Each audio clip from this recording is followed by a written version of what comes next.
Yeah.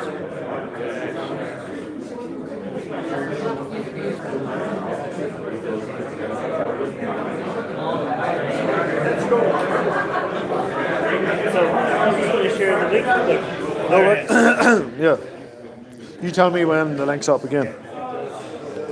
Or when people are starting to click on it.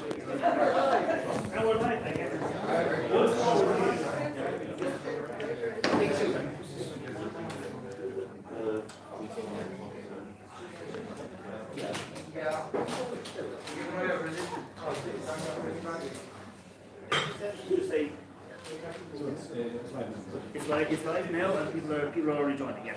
Wonderful. We're back. Grand job. There you are. So we can start talking. Right. When you said that the multi-barrel is pitted, Yes. the final product is going to be pitted like something like Lafroy or like a... Right, I'll get on to that question in a wee second. I'll ask you, all right? Right, welcome back, everybody. So we're going to just do one wee rule here, okay? We're not going to play any of the mad videos with what's happening just outside the window here. We're going to watch them after. And see the folks at home, if you could probably just refrain from watching the shite as well, and we'll focus on us for a bit of crack. There'll be far better videos to watch at the end of it all anyway. Especially when you see the guards standing on the heads of the little bastards that claim to be representing this country. Now, we're going to jump on to number 3, but first of all, we've got a wee question here. Go ahead. You reckon about the peated influence on our whiskey, and does it compare to the likes of maybe heavily peated Islas with that TCP note? We've actually, at one stage, we tried to achieve that, believe it or not. So we tried to achieve those sorts of flavours. And look, it's not that we wanted to, but we just wanted to see, you know what, if you could do it. So we really increased the peat content. But I think it's the oat that stops that from happening. Whenever you really delve into massive oat quantities, we actually get this, like the Balkan sort of a flavour. Tiny bit of blueberry with like a lot of madness, and then you start to get into sooty, like a sooty territory. So what we know that I think the oat just stops that from happening.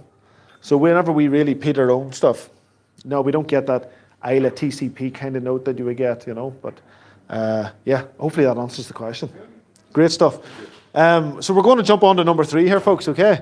So we're going out of peated territory, and this is now single pot still. We all love single pot still. Why? Because it's Ireland's spirit, you know, and in its current form, it's still Ireland's spirit, and hopefully it gets corrected, and you're allowed to make it properly again. But in the meantime, we make it this way, and it's still lovely, right? So yeah, so this is. I was talking about funky there, and I got ripped out for it, but we teamed up with a little brewery down the road. There's a little brewery called Beer Hut Brewery. It's a tiny little brewery. Andrew is a one-man band. He's a great lad, and he makes these lovely beers. But what he done this time, he's like, I hear you boys talking about, your funky fermentations and this, that, and the other. So he says, I wanted to make a funky beer as well. Like, that's great. So what he done was, he added a tiny bit of, he'd done a controlled experiment. He doesn't just leave it open to the environment. He added a little bit of good lactobacillus. Some brewers are doing that. Like lactobacillus tablets you would take if you were unwell or if someone's going through treatment or whatever. A little bit of lactobacillus, which creates, it's like a yogurt culture sort of happening in his fermentation. And he added Brettanomyces yeast. Brett yeast is like a really funky yeast. If you ever get to taste a Brett beer, do. So we got this mad cask, and we put beer into it. See, if you get a cask that had beer fermenting in it, it's full of dead yeast. And wine regions know all about this as well. If you get, when the wine's sort of fermenting in a cask, and those yeasts are in the cask, those start to break up, and the protein gives out this really, it just does like what oats do. It gives you this lovely, silky, velvety, oily mouthfeel. And you get that in some really nice wines. So inside our casks, inside this cask, the spirit has done the same thing. And the spirit has broken up those yeasts and it's really contributed to that real oiliness that we weren't getting, because this is a 5%. This is a GI compliant single pot still. So there's unmalted barley, there's malted barley, and then there's just a tiny bit of oat, rye and wheat in there, making up for 5% only of the mash bill. And then there's around 30% of it is unmalted barley, and then the rest is malted barley. Don't ask me for the bags this time because I can't remember exactly. But I know it's just GI compliant. And that's us trying to max out, and that's what our Killowen GI compliant single pot still is. We put this into this beer cask, and after a few weeks, I've just gone, oh shit, what have I done? You know, it started tasting like lager. You know, do you know when, has anybody ever drank Tennent's? I know if there's Scottish people here, I'm sorry, I know it's like, you know, yeah. For some people, it's Scottish Guinness, they call it. But it actually tastes like the can that it's in, you know. So you started getting the metallic lager, you know, and I goes, oh, what have I done? But see, once I started playing around with that yeast, and then it started to marry in, you started getting these lovely like apricot notes coming through, dried fruits, orange rind, stuff like that, and I can't even remember now. But this was meant to be released before Christmas, but we were releasing too much, and I know there's a lot of people like to buy Killowen, and I thought it would be punishing for them if we did release it. So we're just going to hold it back to the new year some stage. But this is really, the longer this stays in the cask, it gets much, much better. And it's coming round it all the time. It's coming around all the time. But believe me when I tell you, at the first few weeks I put that in, it tastes like bloody Tennent's. I was going to go down and kill him. Yeah. Is there like fizziness or kind of Yeah. Effervescent, on tickly. is that the beer and I think it's the yeast. Yeah, I'm getting that too. it's almost like, I don't want to say, it's like almost has notes of kind of like almost like traveller or something. Yeah. It's probably the fizz from the Tennent's coming through. Yeah. The question there, for the guys at home was, there's a fizziness in the palate that comes with this, you know. Oh God, the ABV. Straight out of the cask. So I don't know. From memory, looking back 3 years, 35, I think it's about 61 odd percent. Oh, it's on the bottle. Thank God. No, it's not. Oh, there you go. It's been texted. It's about 61%. Anyway, sorry. The bread and mice is typically great kind of sour beers. Yeah, That's what they're kind of going for. it does. It does. It gets that kind of yogurt thing going. Yeah, you're right. So it balanced. I drank this beer, so the yogurt creates like a sweet mellowness. The bread and Macy's is creating a sourness, and the two are marrying somewhere in between. It's kind of like what's that umami, isn't it? Yeah, that could be. I find it hard to understand exactly what that is. I'm still learning, but in the palate. But I do hear it a lot. I've used it in the past, and I'm wondering what that note actually means. So I need to learn more. But you're probably right. Huh? Right, so I was just saying there that I can't quote this directly, okay? But there's 5% of it is oat, rye and wheat. So 2.5% of it is oats. Basically, the rye and wheat are making up the other 2.5% of it. Then you've got 30% unmalted barley, and then the remainder is malted barley. Okay?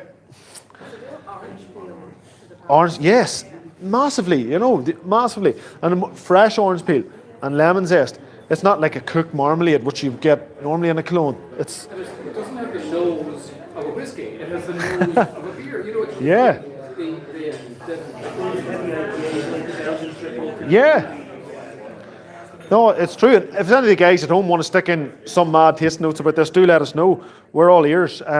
This is going to be the next release. So this is... Oh, really? So we're going to just see what people think about this and put it out there. Killowen went through this, the Bonded Experimental Series was meant to be our identity for a while, and then we were going to be sensible, we were going to focus on just bourbons and PXs. But I just can't help myself working with the mad stuff, and opportunities present themselves. And I tasted this guy's beer, and I goes, we have to see what happens. And for it to turn a full circle from something that was, let's face it, it tasted like it was destroyed. It was ready to take it out of the cask and try and fix it in a sherry or something. It just come full circle.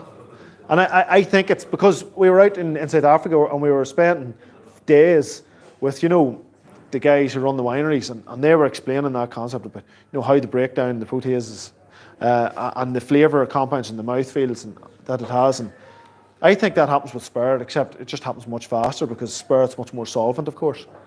And the same cask the whole time? No, this is 3 years, and this has been 3 years in a bourbon, and it's been sitting now for about 4 months in this. Yeah. So the brewery is called Beer Hut, and Bread and Macy's yeast. Just check, BRETT, Brett yeast, Brett beer. Yeah, and also there was lactobacillus added to the fermentation as a contribution. tastes like a whiskey that's far more mature than a 3.5-year-old whiskey. It's got complexity to it. The line is brevity, if I can say that. Yeah, but does anybody else agree that the pot still character, that fizziness is absolutely there on the early finish, massive. The pot still character is just shining right through. It's a pot still all day for me, but it's just got layers that don't normally come out in whiskies. You know, it's like champagne or something else. It's similar to the Jameson IPA. But Oh right, very good. Jameson doesn't have like a good beginning. Yeah. This one is like just start. Yeah, Like this one starts really nice. yeah. Keeps going and going and going. Yeah. But the Jameson is not so good in the beginning and it tastes So compared to other beers, to other beer cask whiskies, this one is delivering on the nose, palate, and finish. Yeah, without naming names with a record.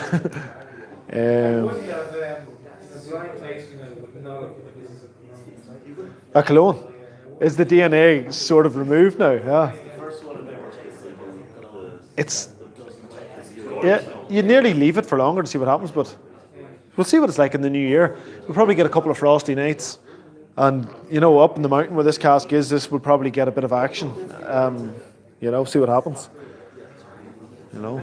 How has it changed these four? When you put it first, how has it changed over 4 years? Right, so this started off, when it came out of the bourbon cask, the question now is just about, you know, how the cask has changed, how this has moved through from before and after it's entered the beer cask. I don't know if you've tasted a Killowen single pot still that was in a bourbon cask before, so it was our second release. And then it moved through the spectrum, so after a couple of weeks, tasted it, it tasted like Tennant's. Shit myself, thought I'd ruined it. But the spirit was lovely, it was market ready. It was the secret of Killowen is that we can create, we like to say, we like to think, that's the whole idea of the slow process and the flame-fed 12-hour distillations, 2 12-hour distillations, is that you can create market-ready spirit at 3-year-old. That's the whole ethos, that's the whole idea. And anything after that's a bonus. So it went in as a market-ready spirit. It sort of got destroyed. It interacted with the yeasts for a longer period of time. And it created mouthfeel and apricot and lemon zest. And I think it's market ready again, but I think we can hold off another few months and see what happens, you know. One. And we've tipped into this a few times. No, he's only done the one experiment. So we keep giving him the odd cask and then he gives us something else in return. So we got a lovely funky stout off him there last week. But I'm going to use it for a potching. And then so we're just constantly just exchanging casks. He's great because he's down the road, and you know. It's delicious. It's really, really delicious. It's good to have something refreshing because they were 2 big hitters. Heavy, peaty. Even sometimes if you can't taste the peat because of the high oat content, you move on to something light and floral and fun. We'll jump on to the next one. Right. Guys, this one is called the Peated Tawny Port Cask. If anybody's ever had the Killowen Cask 202, obviously it's sold out as well. We have a couple of bottles in our archive because it's the best thing I've ever created in my life, personally, for me. The next one is not pot still, but hopefully whenever the department catch up and change the legislation, it will be pot still. Yeah, none of these are single malt. Yeah. Yeah, I'm going to get to that now. Good man. No worries. I will start explaining this one. So guys, this one can't be called single pot still yet, although this is made in a mash bill form that is it's my favourite mash bill in Killowen.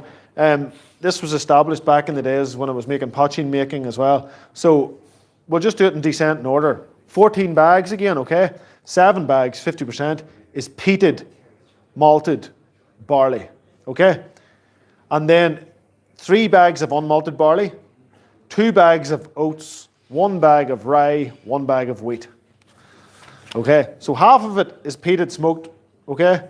And there's 3 unmalted barley, 2 oats, 1 rye, 1 wheat. These are just bags that we're pouring in immediately into the roller mill, breaking it up directly over the mash tun, and we're mixing it in.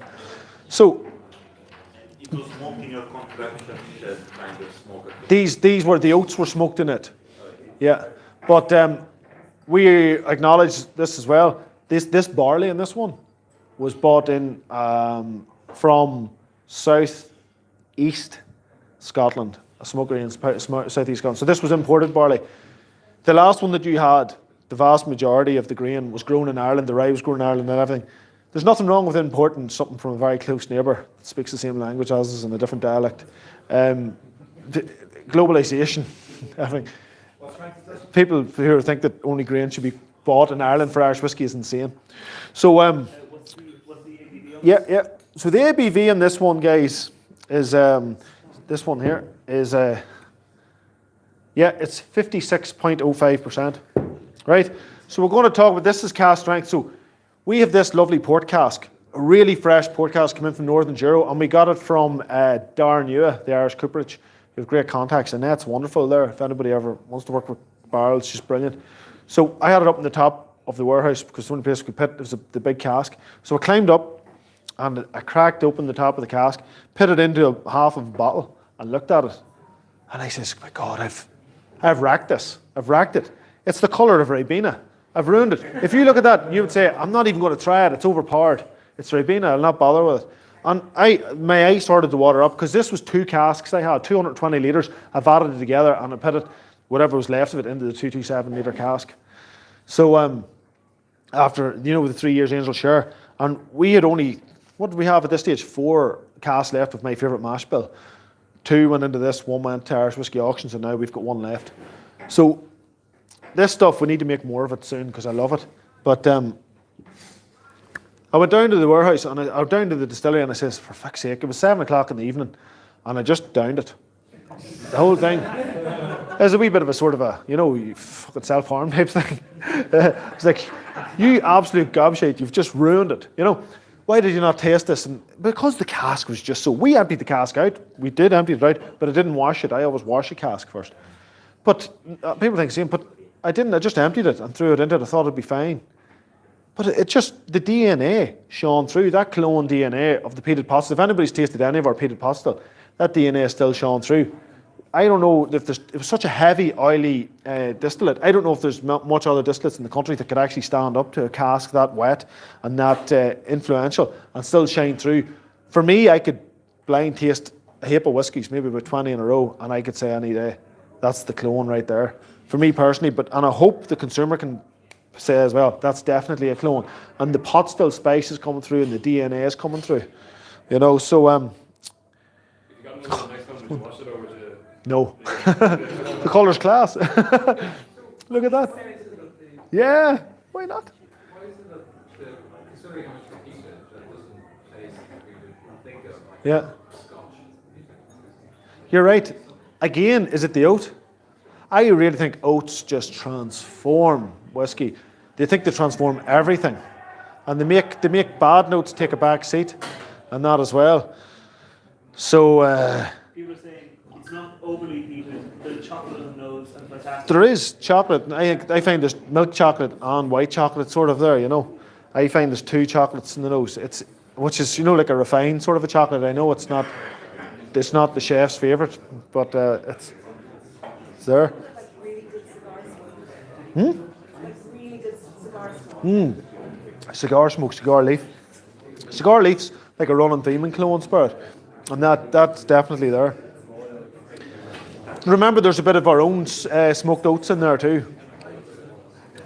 It's delicious. Yeah, go ahead, please. Initially, when I smelled it, I thought it smelled like, those red, like licorice tubes. Yeah, And weirdly, eucalyptus. eucalyptus. There's a taste note here, eucalyptus, right? Yeah. And it smells like, this is very old school, but there's like boiled Irish sweets that have this shitty chocolate on the inside. Yeah. That's great. Yeah. Yeah. Orange sherbet chocolate. Yeah, that's there. That's another taste note. It's all there. There's so much going on in this, Is anybody here not a peat fan? It's fine not to be. Grand job. I have had people who do not like peat. The amount of people when we released this who hated peat and says, I'm not going near peat, and they said for them they love this. But they don't think they could go for another one, but they could only go for this one. I said, right, well, we'll try and prove you wrong next time again. They can't drink peated PX, but they could drink this as a peated whiskey.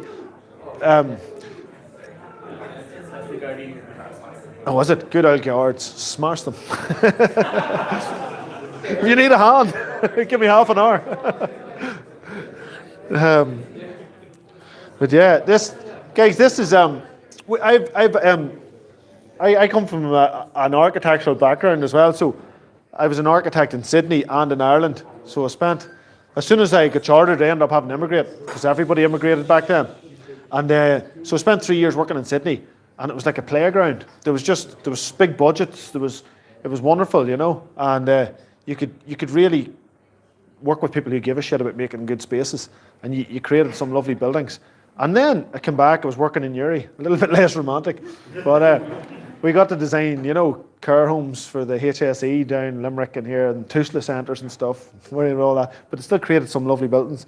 But I have to say, I honestly, this is the nicest thing I've created personally for me to date, and I've done some nice houses as well. So whiskey means a lot, so I'm delighted to have made this one. So I'm not saying it's all downhill from here. There's 2 more to go, but this has been my high point of my whiskey career so far. So we're delighted with it, and I hope you enjoy it too. Then this would be a castle. Yeah, good man. Houses. Exactly, a castle. This is 3.5 years old. Yeah. What's it say? Yeah, 3.5, so 3 years old. It's 6 months in a port. Yeah. I know. That's the idea. Yeah. So some of the guys are talking about the age of Killowen. I'll just say this one point and then let you have the crack among yourselves about it. But the age of Killowen, right? Whenever I was working at other distilleries, I hung around with Belgrove for a while in Tasmania, which is a class distillery. If anybody wants to look it up and hang out with them and get their stuff, and Belgrove's great because he runs these tiny little stills and creates a lot of flavour. And then I was hanging around. I had done a course for a while as well in Strathearn, which is a tiny distillery in Scotland. They're running their stills for 5-6 hour shifts. All the smaller distilleries using these Portuguese stills run their stills for 5-6 hour shifts. In Killowen, we fill them and fire them up at 7. We turn them off at 7. That's 12 hours. It's burning a lot of gas. I know we care a lot about the environment, but that's our no point. But we still do it anyway because it tastes wonderful for us. And so we run them for 2 12-hour shifts.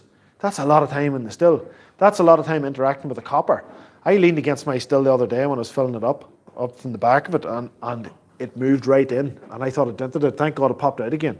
These stills are getting thinner and thinner and thinner all the time. It's a thin, soft copper. It's not like the stuff that they would use in Forsyths in Scotland. It's these Portuguese, handcrafted, hand-beaten stuff. And it's already thin to begin with, and it's getting thinner and thinner all the time because it's a soft red copper. So that means it's much more interactive. Whenever copper reacts with sulfates in your spirit, you get rid of those eggy fart notes that we don't like in our whiskey. And as a result then, we get esters and lovely notes that we do like. So interacting with the stills for much longer creates a better quality spirit. We also have worm tub condensers. If you use a shell and tube condensers, which is modern technology, it's like opening the door here in a window on a frosty day and all the heat, you know, when it rushes out. But see, when you've got this worm tub, it's got this slow draw on the still, which means that you have to run the longer shifts as well.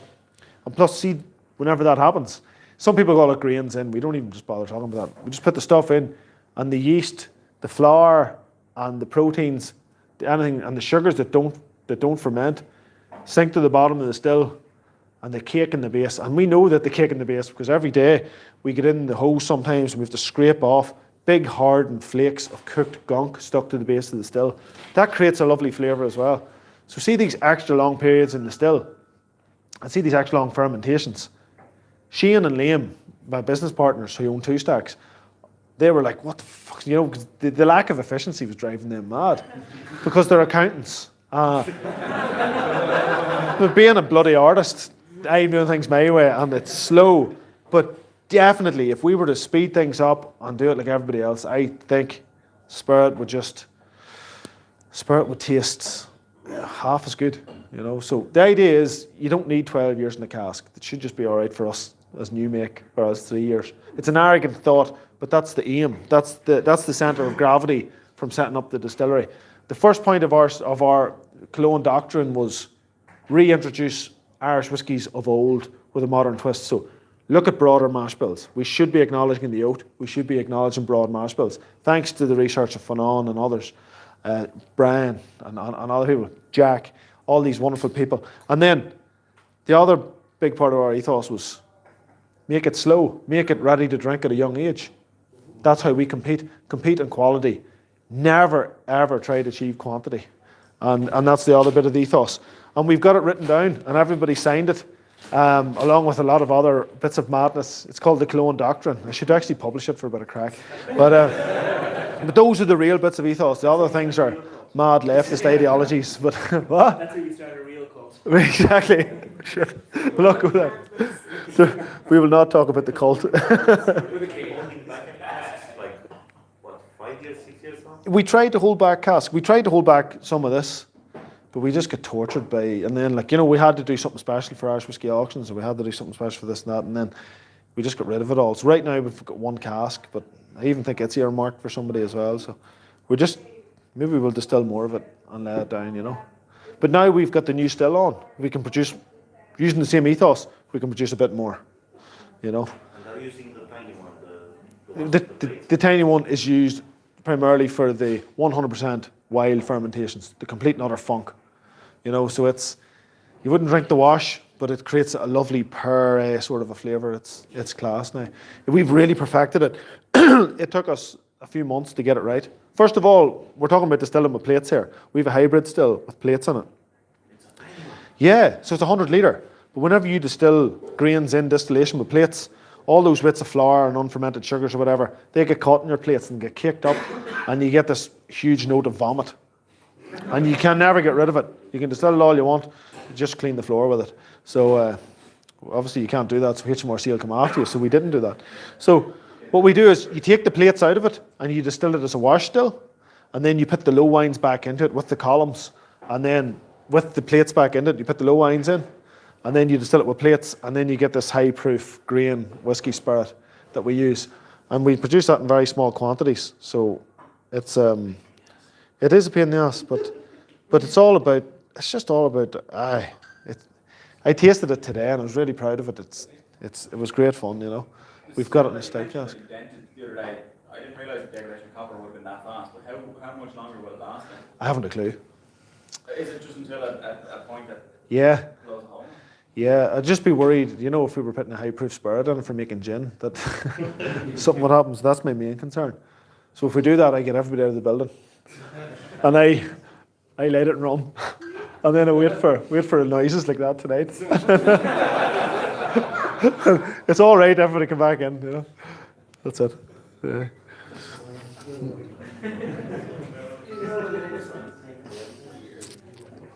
I better slow down if I'm driving. But anyway. Right, we'll jump on to the next one. We all heard of mixed mash bills. That's what we're talking about, single malts. The difference between a single malt and Irish whiskey is that we use mixed mash bills to create GI compliant whiskies, or else GI compliant single pot stills, or else Irish whiskies that can't be called that. You know, LGBTQ plus whiskies. So we've got, yeah. If anybody, we all know what a mixed mash bill is, yeah? Well, this isn't mixed mash bill, this is mix mash bill, okay? Everybody raise a glass to Mick.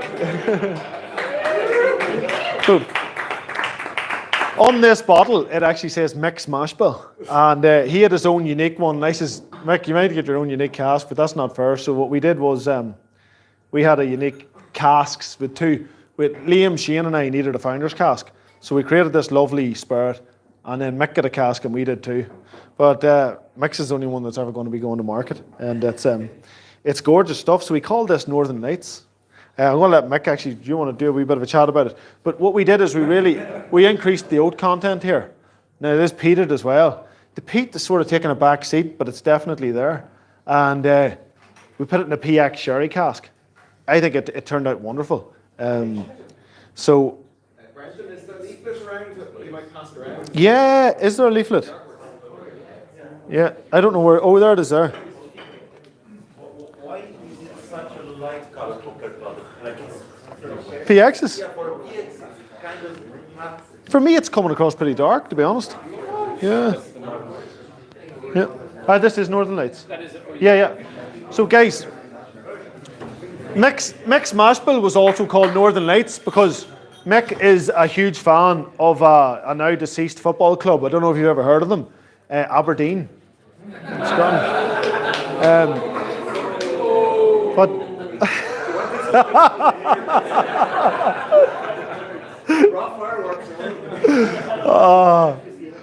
jeez, when we were children, you know, everybody used to sing Aberdeen, Aberdeen, couldn't kick a jelly bean. I'll not say the rest because the Celtic and Rangers and all. But yeah, it's great because up in Aberdeen, they haven't got anything else to do, but they just look up at the, you know, like Beckett, they're all in the gutter looking up at the stars. And they have a whiskey. No, it's wonderful. But one of the lovely things about being that far north is they've got their own, we've seen it recently in Ireland, the Northern Lights come across with this lovely red hue. And it sort of fed into the redness of the cask. And a lot of the bottles as well were hand painted by Fran. Fran Levy, our artist here. Everybody knows Fran, yeah? Best artist studio in the world. So Fab Cow, he painted all the bottles as well with this sort of a, you know, a red and black hue that sort of fed into that ethos of the Northern Lights. And they really were, every one of them was a lovely piece of art. And then the insert card wasn't good enough for Mick, so we insisted we created this first ever little fold-up booklet. We told ourselves we wouldn't do this until next year, but we had to do it now. And it really talks about the, you know, the tasting notes. Who wrote the tasting notes? Have anybody ever heard of Fanon? No. So there's 3 celebrities involved in this already. Fran, Mick, Fanon. What? Oh yeah, they did. So, oh, Fanon. Brian scribbled it all out. Condensed it down. Yeah, Mick. The strike is 60.7. Yeah. Good stuff. Yeah.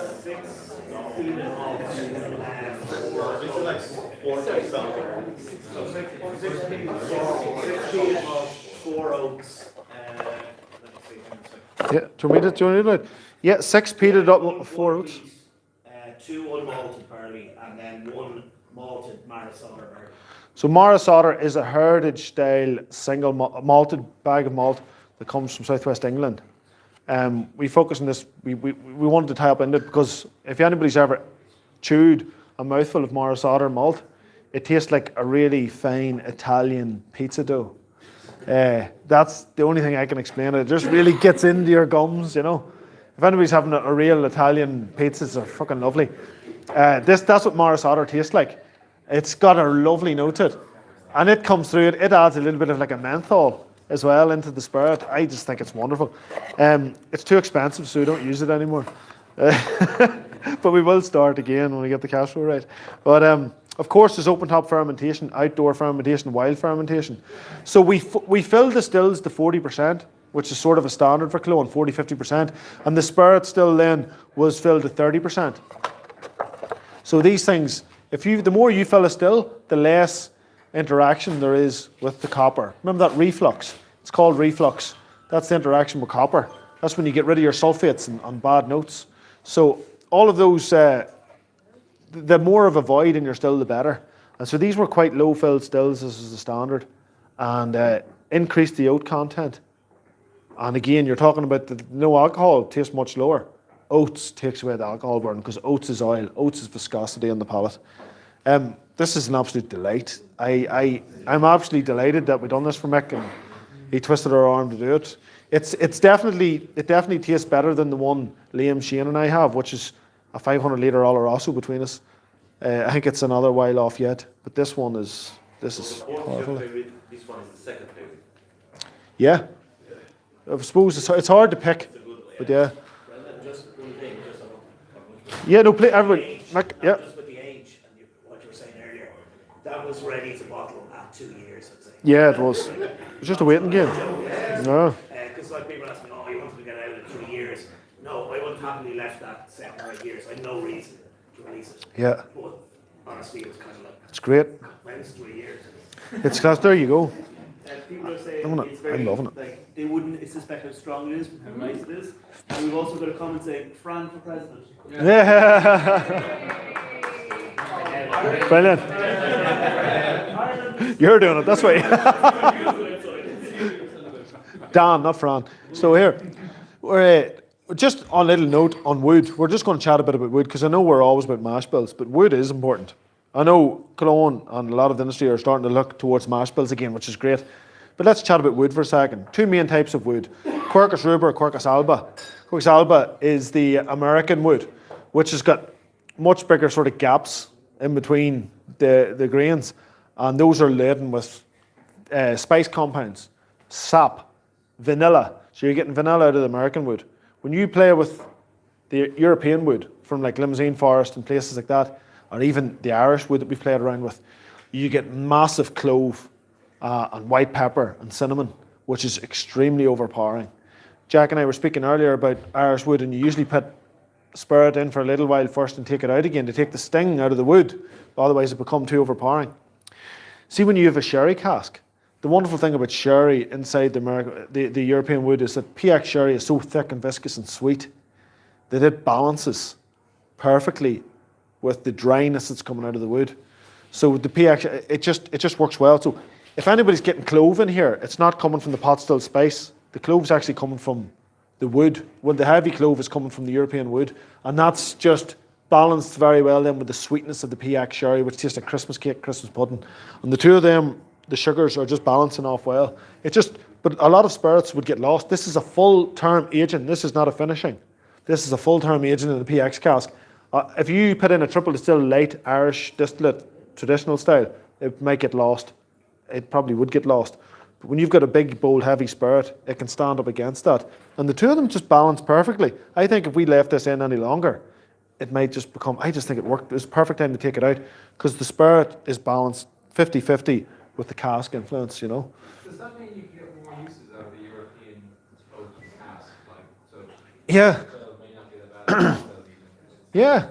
So for the folks at home, we've got a really good question here because would you get more uses out of a European cask? Yes and no. It sounds ridiculous, but one of the flavour profiles you get out of reusing European oak casks is a tired note. It's like, you can imagine damp wood.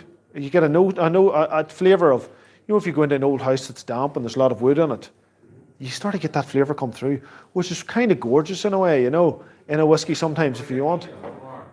Yeah, exactly. But it can become a little bit unforgiving. It like soggy wood almost. I don't know how to explain it. It comes through like old rotten wood a bit. It gets European oak casks for me get tired very quickly. But then see if you were to use virgin European oak, it's nearly suicide. You have to be very careful. But then again, a lot of you might know your man's Old Hand. He's been in a few of these tastings as well. He gave us a cask, virgin Hungarian oak, and we put it in. After 4 months, I said, that whiskey is destroyed. I wouldn't even want to put my name to it. And then I tasted it there a few weeks ago. It's come right around. It's nearly caramelized. So there's something about it. It's a real learning curve for us as well. So it's been in there for about 3 or 4 years now, and it's completely caramelized. And do you know what? It could do. It's getting good now. It's getting really good. So there's something happens after a long period of time that it starts to turn from clove into caramel. Brendan, is this just to watch this are you space. talking yourself into longer aging? Oh yeah, we'll do longer aging if we can. If we can hold on to the liquid, we can. There's this. We fooled ourselves. John Teeling has been brilliant. He's actually convinced a lot of people of this. We've fooled ourselves in the industry into thinking that older whiskey is finer and better whiskey, and you'd have to be a real whiskey enthusiast to know otherwise. It is a real privilege to taste something old and rare. It's like being a part of history. You know what I mean? And usually people who drink old whiskies we like history in that. Sorry? 3 years. 3. Yeah. Yeah. So I'm just going to go back onto this point, guys. John Teeling says this very well. And go to the very crux of it. He says that selling a 23-year-old whiskey represents 20 years of failure. He said the whiskey market has gone up and down and up and down and up and down. He says no distillery, no big company is making whiskey to last that length of time. He said it represents, and he says, I am telling you, because I've made a lot of whiskey in my day, If we sell a 23-year-old, he says, yes, we're selling for a fortune. And that might be a good place to be in now, but he said those were 20 years of failure. He said, you make whiskey at 3 years old and you want to sell it for business. I'm not good at business, but I'm telling you, that's what he says. So now, when you look at all these Macallans who are selling it, and people who are selling it because they can. What about medium, the last one? Has anybody ever tasted one of these overpriced whiskies? Very few of them are worth what you're paying for them. Very, very few of them.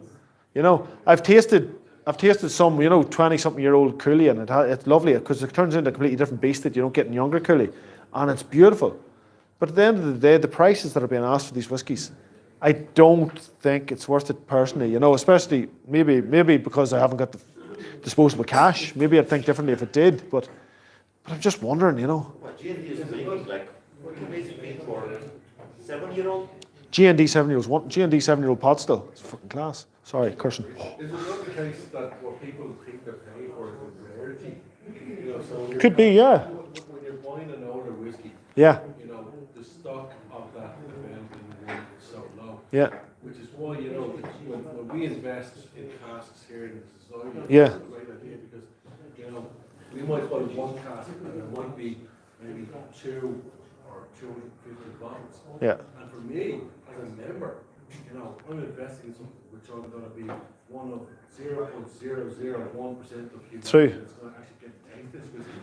And hopefully I'll share it with friends Yeah. who can, enjoy the experience with me. I agree. That's important. And see, to be honest, this organisation has been very pivotal because if you look back at the whiskies that they've tasted and these old whiskies, I think these are the right people to taste those old whiskies because it's actually intelligence. It's building up an archive, flavour notes. They're a position of responsibility where they should be doing that. Like some of the stuff you guys have tasted, and like especially some of these older pot stills, buying older bottles is a perfect example because you're buying a snapshot in time and you're continuing on the conversation. There's that, and you're inspiring the next generation of whiskey makers. Without the Irish Whiskey Society, Killowen wouldn't be where it is today with ethos. But then you celebrating a snapshot in time. That's a wonderful experience. I agree. But that's what I'm saying, that your value proposition as a business Yeah. is that you're offering the opportunity to taste fabulous whiskies that are available in very small quantities, which Yeah. is why the value proposition is so good. Thank you. If you can see it that way, that's brilliant. If I said that, I'd sound like a gobshite. Harry? You can say it. No. Thank you, but if I was to say something like that, that's flattering, but I'd sound arrogant then, But you can actually recognise what we're trying to do. Yeah, no. What I'm saying is, what you're saying is very flattering to us as a distillery, but if I was to say that, I'd be like, geez, what does your man think he's talking, Talking gibberish. Notions, whatever. That's the Irish word for value proposition. Yeah. Yes. Go ahead. To rope in with the comment there as well. Yeah. The fact that from the very get-go, you placed your bottles in the 50 CL or 500 ml size, Yeah. which meant, and it carries closely through with your ethos, we want to get as much of this fluid out Yeah. to as many people as possible. Yeah. We don't want you to put this in that. Yeah. It's an investment piece. For God's sake, get it out to your friends. That's it. Spread the word. Yeah, absolutely. We need to get it out there. Definitely, I'd love to do 70 CLs if we could maybe afford to as well, and if we could. But no, it need to spread the love out. It wouldn't. But I just on that, and to tie out then, I believe your unique selling point, your USP, Yeah. is this. Because there's nobody, well, I won't say there's nobody else, but there's very, very few. Yeah. And that's what sets you aside. You've tremendously, Yeah. not just good, not great, it's tremendous. And every single casting that you bring out has its own little nuance. Mm. And you mentioned about the peated effect. My maternal grandmother had an old country house, quite small, and the first thing that you met when you walked in the door was that Renault's was assailed by peat, always. Yeah.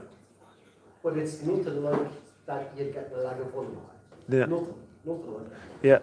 You've nailed it.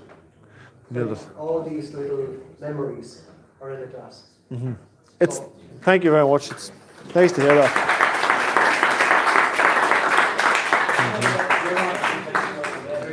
Mm-hmm. Yeah, right. we'll jump on. Thank you for the kind words, Tears and Tears. So the next one, okay, is actually the Irish Whiskey Society's cask. So this is actually is this whiskey yet? This is getting bottled maybe in the new year. I don't know. It is March. So this isn't whiskey yet. No, guys, this is 2.5 years old. Okay, and this is a lovely big hogshead. So you source this cask from ASC barrels. We get a lot of sherry casks and we prefer to work with the 120 litres. This one is a bigger one. It's a 227, 225 litre cask. And we tasted the sherry out of it. Some of the society members were up. We poured it. Jack, you were up as well. We poured it out, the sherry that was in it, as we do. Give it a rinse and empty it. See the sherry that was in this cask? It was gorgeous. It wasn't oxidised in any way, shape or form. It was just gorgeous. And we put the PX big cask. So then we put the mash bill back into it. So this is the same mash bill as the port cask. And remember, this is full term PX sherry, okay? So it's peated, and as you know, malted barley. So it's peated malted barley, unmalted barley, oats, rye, and wheat in there. And guys, tell us what you think. We tasted this, and I think this is ready for bottling about 6 months ago. No bother, like. No. This is non-compliant. This is, whenever you put these mash bills together, I didn't realise at the time. I used to think it was kind of similar to the Bandon one, but it doesn't. But Finan showed us doing the research. This is actually extremely close to the John's Lane mash bill of old, back in the heyday of. And this is just by fluke, but this again is my favourite mash bill. This is the one that I've developed from making potching on to this day and brought then into the business. So. On the nose, it's like really like the fresh hot caramel, like when you're making caramels. So Yeah. It's like caramelized brown sugar. The burn of, yeah. This is sitting, no, this is straight out of the cask. This is about 61. So 61, I think it is. Yeah. When is the next consultation regarding the mash bills going to happen? We want instead of Irish whiskey or yeah. We're focused on a core one at the minute. And we're going to try and you can't just keep doing tons of mad ones. So yeah, we think we're going to do one now for 6 months, and that'll do, you know. But on the nose, anybody want to shout out on the nose? Pot still spice, absolutely, no. Ginger, clove, orange. Smells like brioche bread, like plastic cherries and stuff like that kind of like. You're getting the breadiness in there. That's because the wheat was still being used back then, you know. And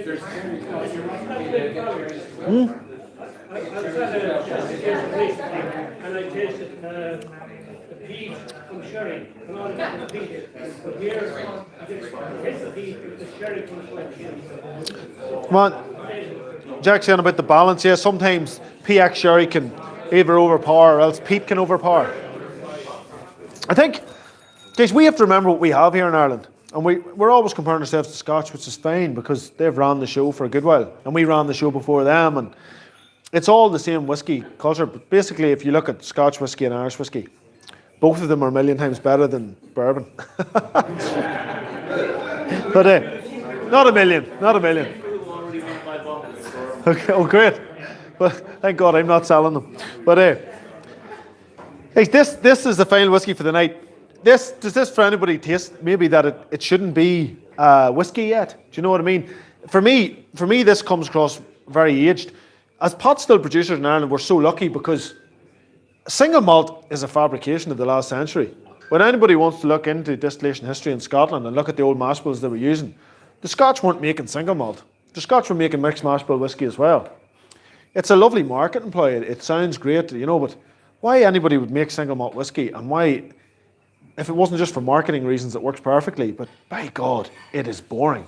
Okay, so see when you go into proper whiskey just tastes so much better when it has, you know, all of these varieties of flavours. Rye, I tell you what rye does. Has anybody grown mint at home?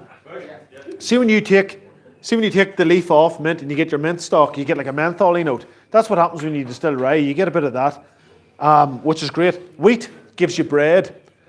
Oats gives you custard. and oil and cream. And then malted barley gives you biscuits, like digestive biscuits, you know, and sort of cooked sugar notes. But if you were just going for that alone, it's bloody boring. I've drank tons of scotch in recent years, and I'll tell you what, I'm getting pretty bored of it. And there's because a lot of it's generic. There's some wonderful scotches that are really delicious, but there's a lot of these ones that are just homogenous in the middle. They go for the triple distilled, and all the kit comes from the same place, and it doesn't represent place. Some lovely islas that really represent place and people, but there's this homogenous group of Scotch and single malts that are just getting pretty boring. And I was very worried that Irish whiskey would fall into that trap, but there's lovely diversity in Irish whiskey at the minute, and it's brilliant. And we just need to focus more on this. Or I think How long has it been in the sherry hogshead now? Yeah. this is full term, 2.5 years. 2.5 years now. Yeah, January 2020 it went in. January 2020. Three years. Oh, it's 3 years and 10 months. I thought this. Someone said to me it was 2.5 there. No, this is whiskey. Oh, 3 years and 10 months. So we're going to be bottling this as a 4-year-old. Yeah. Ron, It would be interesting if we catch it on the downside and Jeez. have to wait like 1 more year. time flies. Time absolutely flies. Yeah, no, this is getting bottled. This is getting bottled soon. Yeah, this is ready to roll. Brendan, just when you're talking about Scotch whiskey and the flavour profiles of Scotch whiskey, the question just crosses my mind. Have you thought of blending?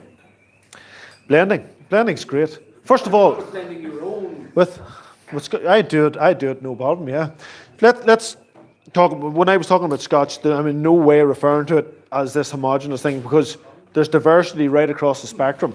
There's huge flavours right across the spectrum, and it's amazing to see the differences that can happen within mash bills, because that's one mash bill, which is the single malt being used in so many different places, and there is diversity. But for me, there's still a lot of it that's just singing off the same hymn sheet. But there's some amazing bottles out there that I buy all the time. So no disrespect there at all. In terms of blending, we've blended before. We created the Dalriadan, which was 60-40 Bushmills and Killowen. Another favourite distillery of mine is Killowen. And I loved the taste Killowen and then taste of Bruichladdich. And you know, and Lefroy and work my way with 3, because these are all in the same little area and they can all taste so different, which is wonderful. But Killowen is probably my favourite. And then mixing it with Bushmills, which is another favourite single malt. And the two just collided so well, and that was a lovely blend. But I'd work with another distillery, no bother. Bunnahabhain is another favourite. It is that lovely sort of salty note that hangs around in there, especially in the sort of less peaty stuff. You know, they produce, you can get this lovely seaside feel. Umami, as you were saying earlier. But that's sort of, I'd blend with them all day. We can arrange anything. Fine, Brendan. Yeah. Brilliant. Where your whiskies are being stored, the casks, so how close to the salty atmosphere is it in terms of? So yeah, that idea of, that question is just about storing of casks. Right, we are up in the mountain overlooking the sea, and there's a big peninsula that comes in called the Mill Bay, which is extremely tidal. The water rushes in and rushes out of it very quickly. So it's much closer to us. Beyond the Mill Bay, then you've got Greencastle, Greenore, which is another 5 kilometres away. So I'd say you're 5 kilometres to the sea, then you're about 3 kilometres wide, this bay, and then there's the open mouth of the Carlingford Lough right in front of us. But the whole of the wind just comes right up against us. We used to store the casks right in beside, we had a little room beside us, and now it's a still room. So if you walk 2 minutes up the hill, there's another cask store. In terms of saltiness coming from seawater and influencing casks, I'm not entirely sure that science is correct. We wouldn't proclaim that it does. In terms of salt having an influence on the grains that are growing down the lane, that might have an influence on saltiness coming through in casks. But certainly being high up in the mountain and having fluctuating temperatures and fluctuating wind, it's wild this week. But 1 wee second, sorry, just want to make this point. But in terms of having fluctuating air pressure, because whenever it's warm and dry and then it's getting cold and wet and rainy, that's going up and down all the time. These are drafty warehouses and they're open to the environment, so fluctuating air pressure coming in and out, fluctuating air humidity, warm, hot, cold, tin roofs, hot, cold, that certainly would have factors on, and then nighttime, daytime.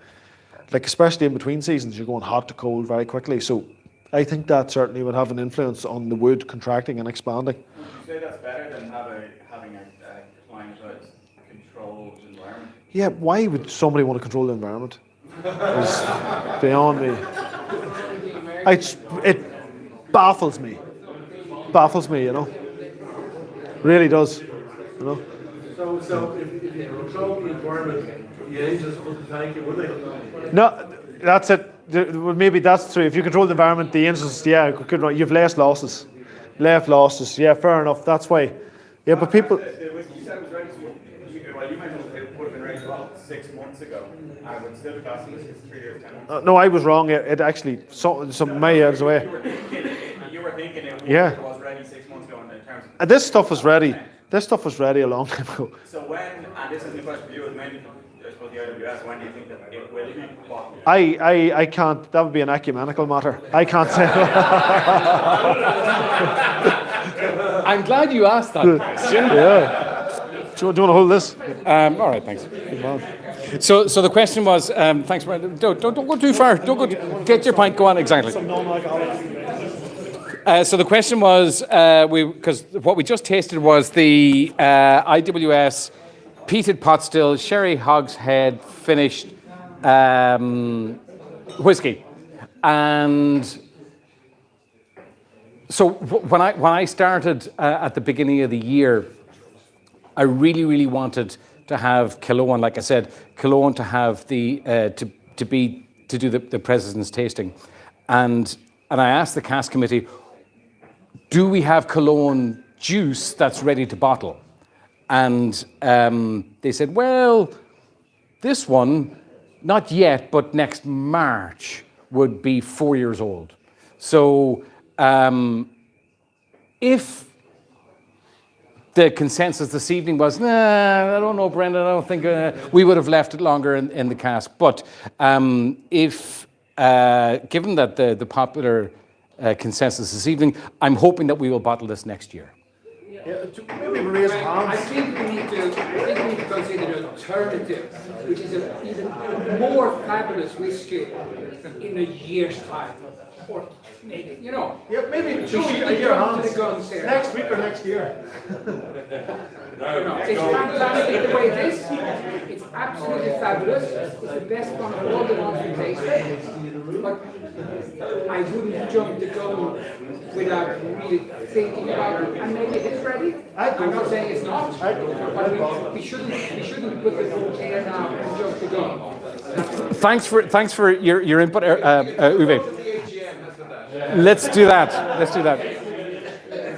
However, so that brings us to that's number 6. It was a bit of a bumpy road getting to 9:30. Thank you for staying with us. Thank you guys online for staying with us, and thank you for the sound effects outside. But particularly, I want to thank Brenda Carthy for coming tonight and for making these wonderful, wonderful whiskies. So please join me and thank you, Brenda Carthy.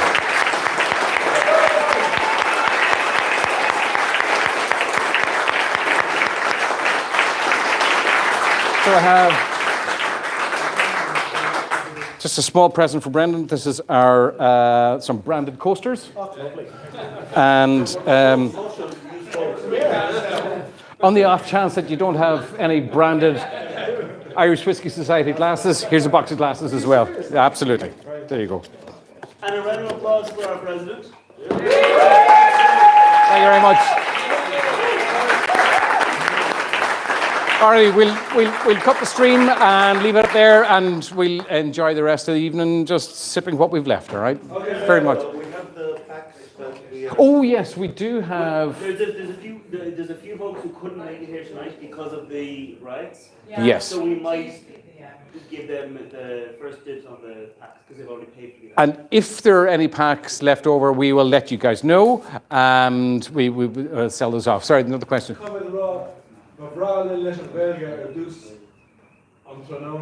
Mahu agus bhrálam héin de mach maid ná seo dhéanana fad an gaige, but tá míle fáilte rovan sin. Okay. All right. We leave it there. Thanks very much.